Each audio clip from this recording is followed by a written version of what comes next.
Good evening, and welcome to your AI Daily Press evening podcast for April 12, 2026. I'm your host, Walter. Firstly, in the Middle East, tensions are rising as the U.S. Navy begins blockading ships from entering or exiting the Strait of Hormuz, following failed talks between U.S. Vice President J.D. Vance and Iranian officials. The move has significant economic and geopolitical implications, and we urge all parties involved to exercise restraint. In Gaza, a delegation from Hamas is set to meet with Egyptian mediators to discuss alleged Israeli violations of the Gaza ceasefire. The situation on the ground remains tense, with ongoing violence and accusations of truce breaches from both Israel and Hamas. We'll be keeping a close eye on these developments. And in West Africa, voters in Benin have cast their ballots to choose a successor to President Patrice Talon, with Finance Minister Romuald Wadagni favored to win. The elections come after a decade of President Talon's rule, marked by economic growth and growing security concerns. We'll continue to monitor the situation and provide updates as more information becomes available. Finally, in other news, the group Nusrat al-Islam, also known as J-Neem, which is affiliated with Al-Qaeda, has been wreaking havoc in the Sahel region, particularly in Mali, Burkina Faso, and Niger. The terrorist organization has taken advantage of the power vacuum in the region to carry out attacks on military outposts and civilian populations. In a separate development, the extremist group Jama'at Nusrat al-Islam wal Muslimin has been expanding its influence in West Africa's Sahel region. The group, which is affiliated with Al-Qaeda, has carried out numerous attacks on military outposts and civilian populations in countries such as Mali, Burkina Faso, and Niger. And lastly, the threat of terrorism continues to loom large in the Sahel region, where groups like Nusrat al-Islam have been carrying out attacks and destabilizing governments.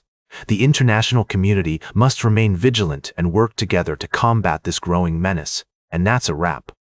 Now for the latest in social and cultural news, here is Barbara Waters. You, Walter, and then she'll know it's right now. This move is seen as a significant step towards improving relations between the two nations. Next, we turned our attention to Hungary, where voters went to the polls in a highly contested election. Our correspondent in Budapest reported that the mood on the ground was tense but hopeful, with many voters eager for change and others loyal to Prime Minister Orbán. The results of the election will have significant implications not just for Hungary but also for the wider region. We also brought you updates on the European Union's plans to increase its defense spending in response to growing security concerns, as well as a major new climate bill being debated by lawmakers in the United States. Finally, we reported on the escalation of tensions between Russia and Ukraine, with reports of Russian strikes on the city of Odessa ahead of Orthodox Easter ceasefire. These are just a few of the stories we've been following today. For more in-depth analysis and updates, be sure to tune in to our full podcast episode. Now for the latest in business and finance, here is Louis Riskweiser. Thank you, Barbara. As we wrap up another eventful day in the world of finance, let's take a brief look at some of the key stories that caught our attention. Firstly, we saw foreign institutional investors continuing their selling streak in the Indian stock market, with a net outflow of over Rs. 1.34 lakh crore in just 15 consecutive sessions between March and April. This sustained sell-off has been a major factor behind the bear attack on Dalal Street, wiping out significant investor wealth. In other news, we're keeping an eye on IBM as it prepares to release its Q1 fiscal 2023 earnings. Despite near-term uncertainties, the company remains focused on building its narrative around artificial intelligence and cloud computing, with strategic collaborations and initiatives like the Shared AI License Foundation. With a consistent income profile and a commitment to innovation, including the delivery of its first large-scale quantum computer by 2025, IBM is positioning itself for long-term relevance in the tech sector. Lastly, we're watching the broader market trends as earnings season unfolds, with technology giants navigating the current economic landscape. The focus on AI and cloud computing is a sector-wide shift, enabling businesses to scale efficiently and leverage data-driven insights. Now for the latest in science and technology, here is Carl Starman. Thank you, Louis. Firstly, we explored the intriguing world of space exploration with the Artemis, the second mission, where 4 astronauts embarked on a historic journey around the moon and back. This significant step forward in space travel has paved the way for future missions to the lunar surface and beyond. Next, we delved into the complex issue of electronic waste, discovering that discarded computer motherboards contain microscopic veins of gold worth substantial amounts of money. This revelation highlights the importance of responsible waste management and sustainable practices in the tech industry, as well as the need to reduce our consumption and mitigate harm to the environment. Lastly, we touched on the latest developments in space exploration, including the stunning images captured during the Artemis II mission and the incredible achievement of the astronauts who participated. We also discussed the significance of curiosity, critical thinking, and collaboration in pushing the boundaries of scientific knowledge and understanding the universe. These stories remind us of the intricate relationships between technology, environment, and human society, and the importance of responsible stewardship as we move forward into the unknown. The universe is full of secrets waiting to be uncovered, and we're honored to be a part of this journey of discovery. Now for the latest in sports, here is Howard Closewell. Thank you, Carl.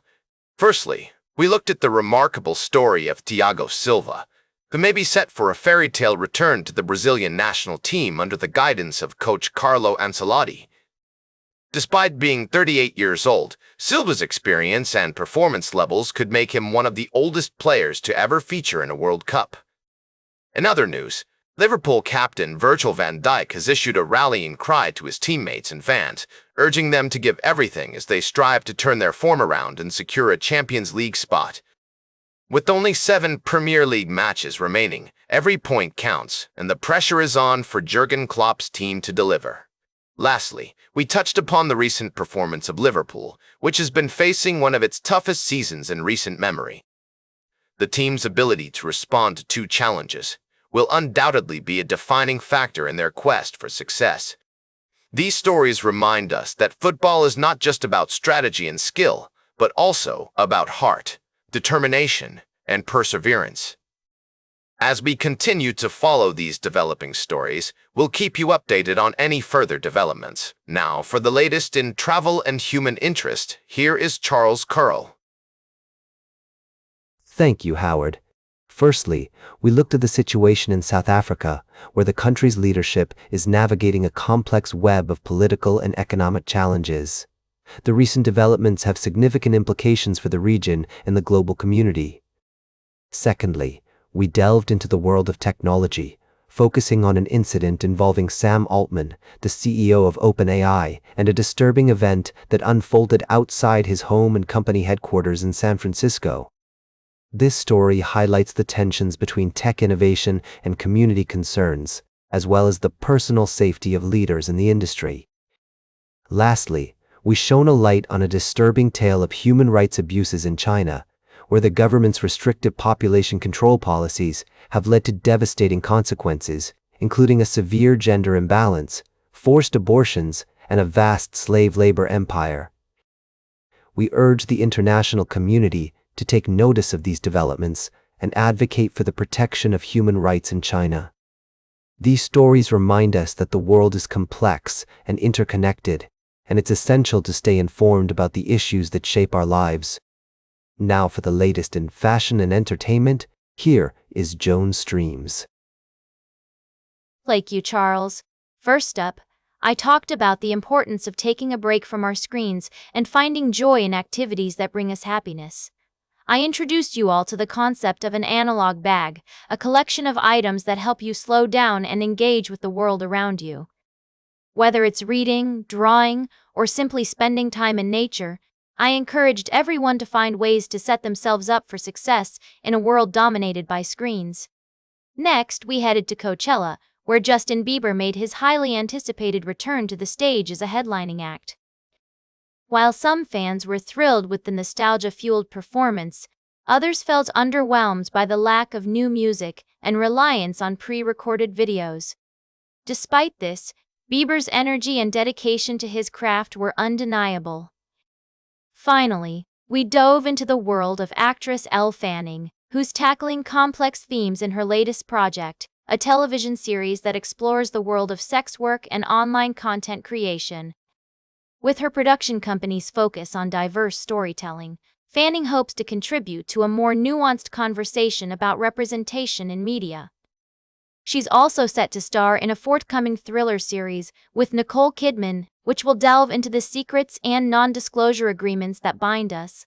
Thanks for joining me on the AI Daily Press Evening Podcast. Now for the latest in nature and environment, here is David Attenacher. Thank you, Joan. Firstly, our exploration into human memory revealed the remarkable complexity and beauty of how our brains store, retrieve, and adapt information. We discovered that through a process called consolidation, repeated practice can transform short-term memories into long-term ones, allowing us to recall skills like riding a bike even after years of not doing so. In the world of mixed martial arts, Paulo Costa made headlines with his stunning head kick KO against Azamat Murzakanov at UFC. This significant win not only boosts Costa's career, but also introduces a fresh contender into the light heavyweight division. Costa's ability to adapt his strategy mid-fight and his power carrying up a division without the burdens of cutting weight make him a force to be reckoned with. As we look ahead, the question remains, what's next for Paulo Costa? Will he continue to compete in the light heavyweight division or return to middleweight? One thing is clear, Costa's future looks brighter than ever, and his decision will be closely watched by fans and pundits alike. That's a summary of our recent reports. And that completes our evening podcast for today. Thank you for listening. Until tomorrow morning, I'm David Attenacher for AI Daily Press, the world's most unbiased news source.